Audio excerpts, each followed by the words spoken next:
Have you ever had $100 in your pocket and thought to yourself, how can I turn this $100 into $200 or $500 or $1,000 or even $10,000? Well, this is the video for you, because if you keep that $100 in a bank account, it's only going to increase by about 0.05% yearly. That means that it would take hundreds or thousands of years to double. So it's important that you put that money to work, and by the end of this video, you're going to know exactly how to do that. Now, everybody out there is going to have different goals, interests, risk tolerance, time frames, situations, etc. So in this video, I'm going to give you several different options for your investment. You can look at these different investment options and decide which one fits you the best. So first of all, let's talk about individual stocks. These are basically going to be shares of a company that say that you own a very small part of that company. Now, I'm going to break down each of these types of investments into 3 different categories. Just to make things simple, we're going to be talking about risk, reward, and difficulty. Risk is going to have to do with what percentage chance does your $100 investment have of going down to 0 or maybe going down to $50, so you end up losing money. Reward is what percentage chance does your investment have of doubling, so how much money would you actually earn from your investment per year. Difficulty is not only how difficult the skill of whatever investment you are trying to get into is, but also how long and how much effort you're going to have to put into it. So when it comes to investing in individual stocks, they are relatively risky. I'm gonna have to give this one a 5 out of 10 when it comes to risk. The reason for that is because you never know what the perceived value versus the actual value of the stock is. So if a lot of people are talking about a stock, that could mean that the perceived value is way above, or it could mean that not enough people were talking about it in the first place and it's just gonna keep going up, kind of like Tesla did this year. So you never really know whether the hype is in line with reality or whether it's a big bubble and it's gonna pop at some point. So everybody knows about Tesla, how it went up pretty much 10x the last year. It went up about 1,000%. Everybody heard about GameStop that did even better than that. But a lot of people don't hear about companies that went down 100% or more. And that happened to quite a few companies this year as well. So when it comes to the reward, especially if you know what you're doing, I'm going to give this one an 8 out of 10. Now, when it comes to difficulty, most normal investors are not going to be able to consistently pick stocks correctly. If you do decide to go this route, I highly recommend diversifying, investing in a bunch of different companies that you believe in just to mitigate some of the risk. But overall, I'm going to give this one a difficulty score of 6 out of 10. So the overall score when it comes to individual stocks is going to be 19. Now, the easiest way to get started investing in individual stocks, or pretty much any of the ones on this list, especially if you're a beginner, would be to open an account with Webull. And right now they are offering a really generous free promo. 4 free stocks valued up to $1,800 as long as you put $100 into their account. You can check that out down in the description below. I would say this is one of the easiest apps that you can use when it comes to starting investing. Next on the list, we're going to be talking about bonds, and they are essentially an IOU that you would get from a company or a government that is trying to raise money. So you might get a bond, for instance, that would pay you back 4% per year, but you have to hold it for at least 10 years. Now, when it comes to risk, this is very, very low risk, and that's a good thing. So I'm gonna give it a score of 10 out of 10. When it comes to reward, not so great. Usually you're only gonna get around 3 to 4% return. And so for that reason, I'm gonna give it 2 out of 10. This can be great if you're somebody who's very close to retirement and you don't wanna take any risk. You put your money in bonds and then, you don't have to worry about what the market does. But for younger people, generally speaking, it's best if you take more risk. Now, that doesn't mean do crazy things or anything like that. You still want to take smart risks, but if you're young, it's a good idea to maybe invest in a little bit more risky types of investments, maybe even start your own business. Now, when it comes to difficulty, again, extremely easy to invest in bonds, not hard at all. This one is going to get a score of 9 out of 10. So overall, the score for investing in bonds is going to be 21, and that is great, especially if you're someone who doesn't want to take any risk. Next on the list, we're going to be talking about starting your own business, aka investing in yourself. And I guess you could also include here investing in a high income skill, something like learning coding, for instance, where you could get paid quite a bit from a company. So when it comes to the risk here, it is relatively high. Most businesses fail depending on what type of business you're trying to get in. You're gonna have somewhere between a 10 to 30% chance of success. And so you'll likely have to start multiple businesses before you finally get into one that's actually successful. You'll probably find more success learning a valuable skill, especially in the beginning, and then later on, after you've learned some skills, you've gotten some experience,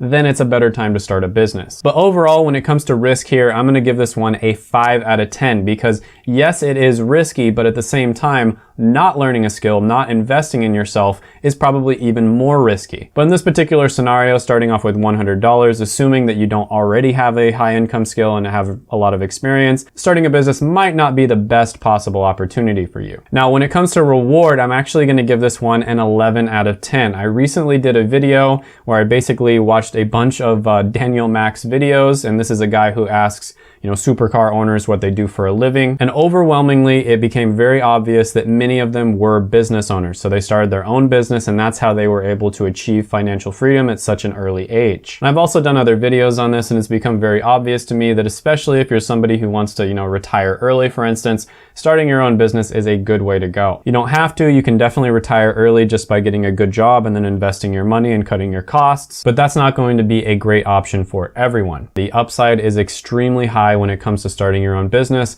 There's basically no ceiling. Now, when it comes to difficulty, that's where this one is going to kind of suffer a little bit, okay? Starting your own business is very difficult. Despite what all the gurus on YouTube who want you to buy their $2,000 course are going to say, starting a business is very difficult, and even if you have a great opportunity, your chances of success are still probably going to be like 30%. That means there's a 70% chance that you're going to fail. And so it's a good idea to make sure that you have a backup plan, probably learn some kind of skills, start a business on the side while you're working in a job where you're getting experience and you're building your skills. And on top of that, usually you're going to be working on your business for a long period of time, and you're going to be either losing money or not making any. Generally speaking, you're going to be losing money for at least 3 to 6 months, so you need to be prepared for that. So overall, this one is going to get a score of 3.5 out of 10 when it comes to difficulty, and the overall score is going to be 19.5. Next on the list, we're going to be talking about cryptocurrency or blockchain, and this is something I've been investing in for a while, but I've really gotten into it lately. Now, when it comes to risk, you have to realize here, cryptocurrency is very risky, okay? There's no other way to put it. Cryptocurrency is risky. All these channels on YouTube that are like, oh, if you don't want to take risk, just keep your money in Bitcoin or Ethereum. No, Bitcoin, Ethereum absolutely could go to zero. That's possible that could happen. There's so many other factors that are outside of our control. Governments could ban Bitcoin. Bitcoin could get totally replaced. And nobody really knows what the result or the price would be if any of those things happened. So the risk here is going to be pretty massive. I'm going to give it about a 5 out of 10 when it comes to risk. So you probably don't want to invest in cryptocurrency if you're someone who doesn't want to take on risk. So if you're very close to retirement, for instance, you're like 65, you're retiring at 67, I wouldn't recommend investing in crypto. However, if you're young, you don't have any obligations like a mortgage to pay and a family to take care of, it's best to take on more risk. I have a friend, for instance, and I tried to get him into investing for years. He wouldn't start investing until I told him about cryptocurrency. For some reason, crypto really excites him, and that's what got him into investing. Now, maybe it'll turn out well, maybe it won't turn out well, but the fact is that he wouldn't have started investing if it wasn't for cryptocurrency. He wouldn't even be in that mindset. And most people don't start investing until they're in their 30s. So in my opinion, if crypto gets people excited about investing, it's going to be a good thing even if they end up losing a little bit of money. Now, in my opinion, when it comes to risk, it's actually more risky to not invest at least some of your portfolio into cryptocurrency. And the reason for this is because let's say governments keep on printing money and the entire stock market and the entire financial system in general ends up crashing again just like it did in 2008. Chances are a lot of people are going to take their money out of stocks, etc., and put them into cryptocurrency. And it's possible that crypto in some ways could replace the financial markets. I'm not saying whether this is a good thing or a bad thing. All I'm saying is it is a possibility. There is a chance that that happens. And so a lot of people say that you should invest maybe 5 to 10% of your portfolio into crypto just to hedge your bets against that happening. I personally started off with around 5 to 10%, and of course it grew to take up a substantial amount of my portfolio because it went up so much. So the reward here is absolutely ridiculous. Bitcoin went up 10x in the last year. That's literally 1,000%. There's been other cryptocurrencies that have gone up even more than that, like 40x, 50x. But you also have cryptocurrencies that have spiked, gone up a lot, people bought at the top, and then they lost all of their value. So it's important to keep in mind the fundamentals of investing here, which is dollar cost average. So try to put your money in, a little bit every month instead of trying to time the market. Diversify your portfolio. So don't put all of your money into like one cryptocurrency. Try to diversify into at least 5 to 10 of them. And then try to think long-term if you can. Long-term investing almost always beats short-term investing. So try to look at cryptos that you really believe are going to do well in the long run. invest in them, and then just like leave it there and forget about it. Even if the market drops, just keep investing more and more. So when it comes to difficulty, this one is a little difficult. You have to really do your research when it comes to cryptocurrencies because, you know, a lot of people, for instance, fell for the BitConnect scam a few years ago. And BitConnect was basically a pyramid scheme, but a lot of people were absolutely 100% sold on it. So you really do want to do your research. We're talking about the fundamentals here. You want to look at who the CEO is, okay? Who is the CEO? What have they done in the past? What, you know, how do they act? Does the cryptocurrency itself make sense? Do they have a bunch of competitors? How overvalued are they? How undervalued are they? You know, you want to keep value investing in mind, but at the same time, crypto is one of those markets where hype has a lot to do with it as well. Let's just be honest. So there's a lot to say about cryptocurrency, but overall, I'm going to give it a difficulty score of 7. And so its overall score is 22. Next, we're going to be talking about day trading. And this is, you know, day trading, swing trading, penny stock trading, Forex, all of these types of short-term trading. A lot of people confuse trading with investing, and in my opinion, it's not really the same thing at all. And day trading specifically is where you buy a stock, for instance, and then you need to sell that stock by the end of the day. So you start off with a cash balance of say $10,000 at the beginning of the day, and whatever you sell, whatever you buy and sell in stocks, you have to liquidate it and turn it into cash by the end of the day. Swing trading is a little bit different. You have a few days to do that. So usually it's like a few days to a week. But overall, the big thing here is that you are going to be buying and selling in short time spans. Now, there's a lot of disadvantages to this. For one, you have to pay more in taxes. You have to pay short-term capital gains tax versus paying long-term capital gains, which is, you know, a lot less. And study after study has shown that almost all day traders either end up straight up losing money, or the few that make money only make slightly more than minimum wage. And I've talked about this before on my channel. If you don't believe me, you can check out some of my other investing videos. I'm not really going to go over it here, but this is a well-known fact. And I actually tried it out myself recently. I did a day trading challenge and things turned out well. But guess what? I've also gone to the casino before, put everything on black playing roulette, and things turned out well for me there. Does that mean that it's a viable option for investment? No. So overall, day trading is going to get a score of 2 out of 10 when it comes to risk. Now, when it comes to reward, it does have a very high upside. So you can make quite a bit of money day trading. I'm going to give this one 10 out of 10. The only problem here is day traders on the internet are only going to show you their wins. They're probably not going to show you their losses. And I'm confident in saying that most day traders on YouTube make more money from their YouTube channels and the courses they sell than they do from trading itself. And when it comes to difficulty, getting very good at day trading is extremely difficult and it takes up a lot of time.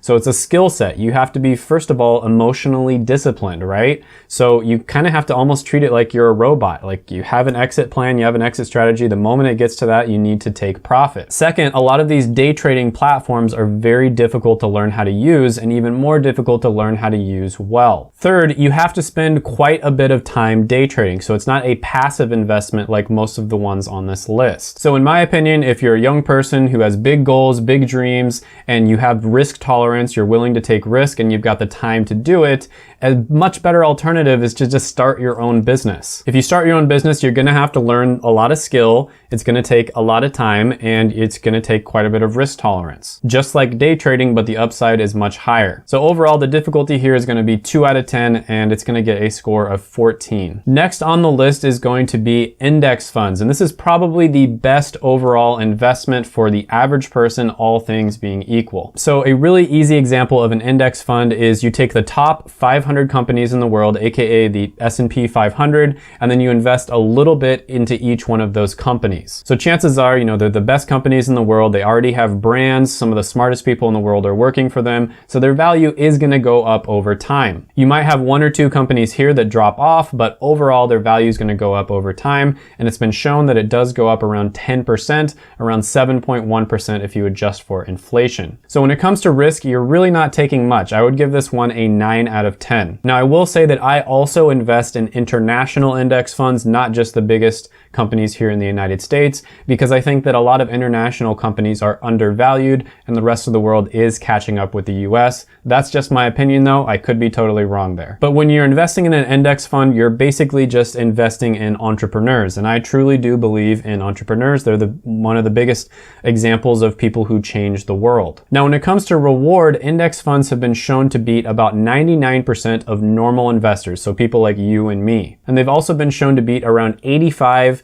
to 95% of professional investors, so people like hedge fund managers. And these hedge fund managers are some of the smartest people in the world, okay? They go to like Stanford, Wharton, etc. These people are geniuses with like 160 IQ, and not only that, they have access to resources that average people don't. The best technology in the world, the best consultants, etc. And yet they're still not able to beat index funds 85 to 95% of the time. And on top of that, they're pretty much spending like 12, 14 hours a day looking into different stocks that they're thinking about investing in. Whereas index funds are pretty much completely passive. They're pretty much 99% passively managed by a computer. So the reward here is relatively high, especially when you compare it to the risk. I'm gonna give it a 7 out of 10. Now, when it comes to difficulty, because of the fact that index funds are passively managed, they don't cost very much, right? So a lot of the time you're gonna see index funds either have 0% in fees, or if there is a fee, it's like 0.03%. It's pretty much nothing. On top of that, you can set your index fund to automatically reinvest the dividends that it gets,